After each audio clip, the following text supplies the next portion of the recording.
होली क्यों मनाई जाती है, क्या पता है आपको अभी तक, और क्या बताना चाहेंगे हमारे दर्शकों को? जैसे कि वैसे तो पुरानी कथाओं से सुना है कि जब राम जी आए थे वापस, तो उनके नहीं राम जी नहीं, ये तो ब्रज में मनाई जाती है होली। जो कृष्ण जी कैसे कुछ था उतना डिटेल में नहीं वहाँ मालूम है, जो भी आपको पता होगा। बट हाँ इसी के हिसाब से कुछ होली मनाई जाती है। होलिका माता थी, उनको ये वरदान था कि वो आग से नहीं जलती, तो उन्होंने कृष्ण भगवान को अपनी गोद पे लेके और लकड़ी में बैठ गई और उसके बाद आग में वो जल गई, लेकिन कृष्ण भगवान नहीं जले।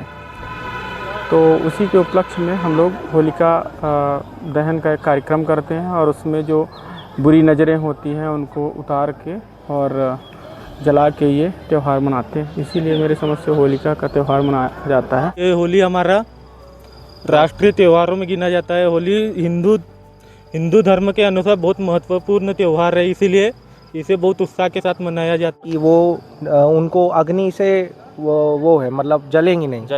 हाँ, उनके पास जी को वरदान प्राप्त था कि वो जब होली नहीं प्रहलाद जी को वरदान नहीं प्राप्त था, होलिका माता को वरदान प्राप्त था कि वो जल नहीं सकती हैं। उनकी गोदी में बैठा है तो वो जले नहीं। एक तो ये है, दूसरा बुराई पर अच्छाई की जीत जब होती है तब भी अपन ऐसा कहते हैं बुराई पे अच्छाई की जीत है।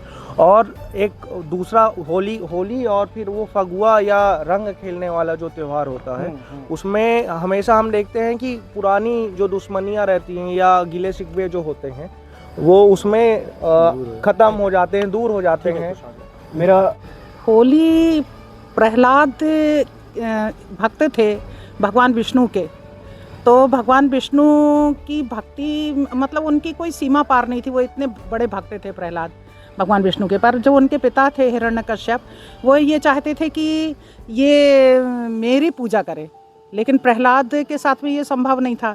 इसीलिए प्रहलाद अपनी विष्णु भक्ति में लगे रहते थे। तो वो हिरण्यकश्यप इतनी इनसे नफरत करने लगा कि अनेक बार उन्होंने हिरण्यकश्यप ने इनको मारने का प्रयास किया, लेकिन वो ईश्वर की कृपा से वो हर बार बच जाते थे। तो इसी तरह एक बार उनकी बहन थी जो होलिका, उसका नाम होलिका था, तो उन्होंने पूरी चिता तैयार की और उसमें होलिका को बिठा दिया प्रहलाद को गोद में लेके कि ये इस तरह ये भस्म हो जाएगा। लेकिन ईश्वर की लीला तो अपरंपार थी, तो प्रहलाद बच गए और होलिका उसमें दहन हो गई। तो मतलब होलिका उनकी बहन का नाम था, तब से उसको होलिका मनाने लगे कि ईश्वर की जो भक्ति करेगा ना वो मतलब कहीं ना कहीं ईश्वर उसकी मदद जरूर करे। सोशल मीडिया में सुनने को मिलता है कि कहीं बदलता हुआ कीचड़ का प्रयोग हुआ है, ग्रीस का प्रयोग हुआ है, और लोगों से लड़कियों के साथ बिना उनकी मर्जी के रंग लगाना या किसी को भी रंग लगाना, इसको कितना उचित मानते हैं आप, कैसे देखते हैं आप? नहीं, एक तरीके से तो गलत ही है। जैसे कि अगर किसी का मन है तो हाँ उनको हम लगा सकते हैं, खुशी खुशी लगाएं तो वो भी सपोर्ट करेंगे और लगवा भी लेंगे। और उल्टा जबरदस्ती का करेंगे तो पहली बात तो लगवाएंगे नहीं, और जब से लगाएंगे तो उनका रिएक्शन कुछ अलग ही होगा। और एक तरीके से सही भी नहीं है, ग्रीस लगा देते हैं और कलर, और इस टाइम देखें काफ़ी सारे जानवरों को भी लोग कलर डाल देते हैं, जो कि ये भी और भी गलत है। हम तो मान लीजिए घर जाके धो लेंगे, नहा लेंगे, वो तो ऐसे रह जाते हैं। नहीं, ये तो खैर उचित नहीं है बिना किसी मर्जी के किसी के ऊपर रंग लगाना। पर यह है कि होली का त्यौहार जो बच्चे नहीं समझते हैं और उनमें उत्साह होता है, तो कोई अगर निकलता है तो उनके ऊपर पिचकारियों से या कलर डाल देते हैं, तो वो उतना बुरा है नहीं। क्योंकि देखिए होली रंगों का त्यौहार है। अब छोटे छोटे बच्चे मोहल्ले में घूमते रहते हैं, रंग खेल रहे हैं, कोई अगर गाड़ी से निकल रहा तो वो कभी अगर पिचकारी मार दिए तो उसमें इतना बुरा मानने की भी बात नहीं है। और ये कीचड़ उचड़ से जो खेलते हैं ये तो मेरी समझ से अच्छी बात नहीं है, क्योंकि वो स्वास्थ्य के लिए भी सही नहीं है। और ये जैसे कि लड़कियों के साथ छेड़छाड़ करना, बच्चों को ऐसे कलर लगाना, कुत्तों को कलर लगाना, ये सब हमें रोकना चाहिए, प्रतिबंधित करना चाहिए। तभी इस प्रकार अपन होली को ज़्यादा से ज़्यादा अच्छे तरीके से उत्साह मनाया जाए। देखिए अलग अलग जगह अलग अलग टाइप से होली मनाते हैं। कोशिश तो सभी करते हैं कि रंग से खेलें, लेकिन वो धीरे धीरे वन स्टेप अप होता जाता है। जैसे अभी हम डिसाइड कर लिए हैं कि सिर्फ गुलाल से सूखी होली खेलेंगे, ऑर्गेनिक गुलाल से। कल कोई जाते खेलने लगे, कोई थोड़ा सा पानी ले आया, फिर पानी वाला रंग ले आया, ऐसे करके स्टेप अप होता जाता है। तो पता नहीं चलता है कि कहाँ ग्रीस आ गई या कहीं कहाँ गोबर आ गया, कहाँ गोबर आ गया, गाँव में पर गोबर से खेलेंगे। कोशिश करना चाहिए कि ऑर्गेनिक होली ही खेलें। पर्यावरण को, जैसे अपन कहते हैं ट्रिपल पी मॉडल आजकल चल रहा है, पेड़, पानी और प्लास्टिक, इनके ऊपर मतलब फोकस अपन को करना चाहिए, क्योंकि यहाँ तो ठीक है पर्याप्त पानी है। दिल्ली में अभी मेरा जाना हुआ था कुछ दिन पहले, पानी की कितनी मारा मारी है वहाँ हम लोग को देखने को मिलती है। तो अभी तो ठीक है, लेकिन आगे चल के थोड़ा सा देखना पड़ेगा। लेकिन होली अच्छे से खेलना चाहिए और हम पर्यावरण का संरक्षण करेंगे और होली मस्त अच्छे तरीके से खेलें। Holi is a festival to celebrate God, ठीक है, आप आपस में भी खेल रहे हो, that is fine as well, but as long as it is with consent that's fine. अब किसी को ज़बरदस्ती पकड़ना, उसको बिना चाहे रंग लगाना या डॉग्स में कलर फेंकना, आपको कोई करे अच्छा लगेगा? नहीं ना, सो दैट्स नॉट फाइन। नहीं करना चाहिए। जैसे जानवरों पे लोग रंग लगाते हैं, ये सब चीज़ें करते हैं, बुरी चीज़ें करते हैं। और जो अलग धर्म के लोग हैं उनके साथ भी कभी कभी एक दुर्घटनाएं हो जाती है, लोग कर देते हैं, उनको पसंद नहीं आता है। अपने को ऐसा नहीं करना चाहिए। होली एक शांति का प्रतीक है और अच्छा त्यौहार है, इसमें अपने को रंग लगाना चाहिए। बहुत ज़्यादा पशु पक्षियों पे रंग नहीं डालना चाहिए और शांति से त्यौहार मनाना चाहिए। और ये शराब पीकर वगैरह ये गाड़ी वाड़ी नहीं चलाना चाहिए, क्योंकि इस दिन बहुत सारी दुर्घटनाएं भी होती रहती हैं और कल तो बहुत ज़्यादा ही होती हैं, क्योंकि ऐसा त्यौहार ही ऐसा है कि पुलिस वाले भी सबको छूट दे के रखते हैं, त्यौहार है वो भी किसी को कुछ नहीं करते हैं। तो ये हमको अपनी तरफ से ये सब देखना चाहिए कि किसी के साथ बुरा ना हो, कोई गिरे ना, कोई कुछ किसी के साथ कुछ ना हो। बिल्कुल नहीं करना चाहिए। तो ऐसी चीज़ों पर आपके क्या विचार है, कैसे देखते हैं? बिल्कुल नहीं करना चाहिए, ये गलत तरीका है। और जो भी हमारे सनातनी हैं, मैं उनसे विनम्र निवेदन, विनम्र अनुरोध करूंगी कि कीचड़ का प्रयोग बिल्कुल ना करें। और जो और जो गलत तरीके से खेलते हैं या गलत तरीके से खान पान करते हैं तो वो सब ना करें, क्योंकि ये सब सनातन धर्म में सब मना है। और हम तो अपने उत्साह को दिखाने के लिए कि हम कितने उत्साहित हैं अपने त्योहारों के प्रति, इसीलिए हम अबीर का, गुलाल का, वो भी केमिकल रहित अबीर गुलाल का हम लोग प्रयोग करते हैं और करना ही चाहिए। अच्छे अबीर गुलाल का प्रयोग करना चाहिए, जो फूलों से बनाए जाते हैं उनका प्रयोग करना चाहिए। यही मैं कहना चाहूँगा। लास्ट में समाज को और युवाओं को क्या संदेश देना चाहिए आप सभी? लास्ट में दारू पिए चलाएं गाड़ी, और अगर दारू पी ली है तो दोस्त को दे दें गाड़ी चलाने के लिए। घर में बैठें, घर में होली मनाएं, गुजिया खाएं और मजे करें मनाएं। और अभद्रता कोशिश करें कि ना करें किसी भी प्रकार की।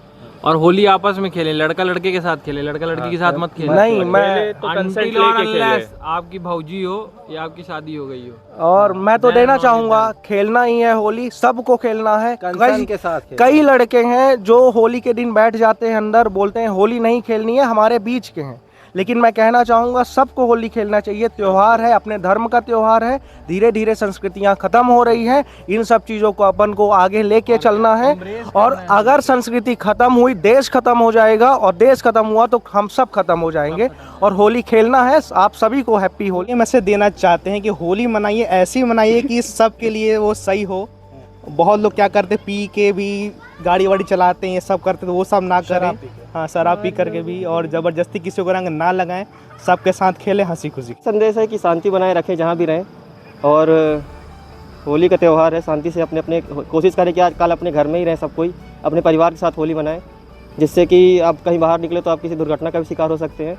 भले ही आपने नशे का सेवन ना किया हो, लेकिन सामने वाला अगर किया है तो आप उसके शिकार हो सकते हैं, कहीं एक्सीडेंट हो सकता है, कुछ भी हो सकता है। तो कोशिश ये करें कि आप अपने अपने घर में ही होली सेलिब्रेट करें और खुश रहें और स्वस्थ रहें। देखिए, सबसे पहले तो मैं संपूर्ण देशवासी, प्रदेशवासी, अपने ज़िले के सभी नागरिकों को रंग के इस महोत्सव की हार्दिक शुभकामनाएं प्रेषित करता हूं और सबकी मंगल कामना करता हूं। इस रंगों के त्यौहार को मैं युवा समाज को तो ये कहना चाहूँगा कि कहते हैं ना कि अनेकता में एकता भारत की विशेषता। तो भारत का हर त्यौहार जो होता है वो कहीं ना कहीं एकता को सजोने के लिए होता है, ना कि जैसे हमारे मित्र ने अभी बताया कि मादक पदार्थों का सेवन करके समाज को बांटे, झगड़ा में उस चीज़ को तब्दील करे। तो इन चीज़ों से बचना चाहिए।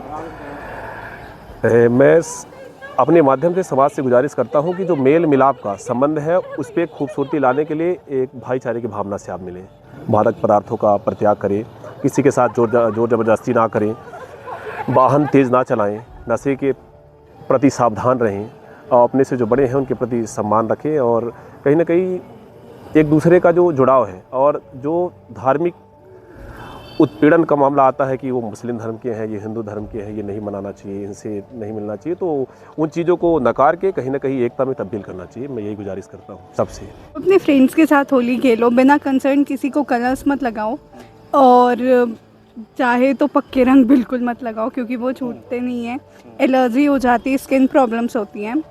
और ये खुशी का त्यौहार है, इसे ख़राब मत करो और दूसरों का मूड मत ख़राब करो। एंड अकॉर्डिंग टू मी, अगर आपको सिल्वर एलियन बन के घूमना है that is totally fine, but अगर किसी और को मत बनना है तो ज़बरदस्ती मत बना। हाँ, से मैं यही कहना चाहूँगी कि खाने पीने का बिल्कुल भी काम ना करें, जो तरीके से जो हमारे धर्म में बताया गया है उस तरीके से अपना त्यौहार को एंजॉय करें, अच्छे से अपने बुज़ुर्गों का, अपने बड़ों का सम्मान करें। और हमारे यहाँ तो हर एक त्यौहार में बड़े बुज़ुर्गों को सम्मान दिया जाता है, उनके पैर छुए जाते हैं, उनके जो पूर्व के आचरण है, अच्छे आचरण है, उसको अपनाया जाता है। हम लोग शिक्षा लें अपने बड़ों से, बुज़ुर्गों से, हैं, नशा मुक्त होली मनाने का प्रयास करें। हाँ, प्रेम सौहार्द से सभी के साथ में रहें, अच्छे से त्यौहार को एंजॉय करें, किसी प्रकार का क्लेश या द्वेष मन में ना रखें। कहते हैं ना कि दुश्मन भी गले मिल जाता है, होली के दिन दिल खिल जाते हैं।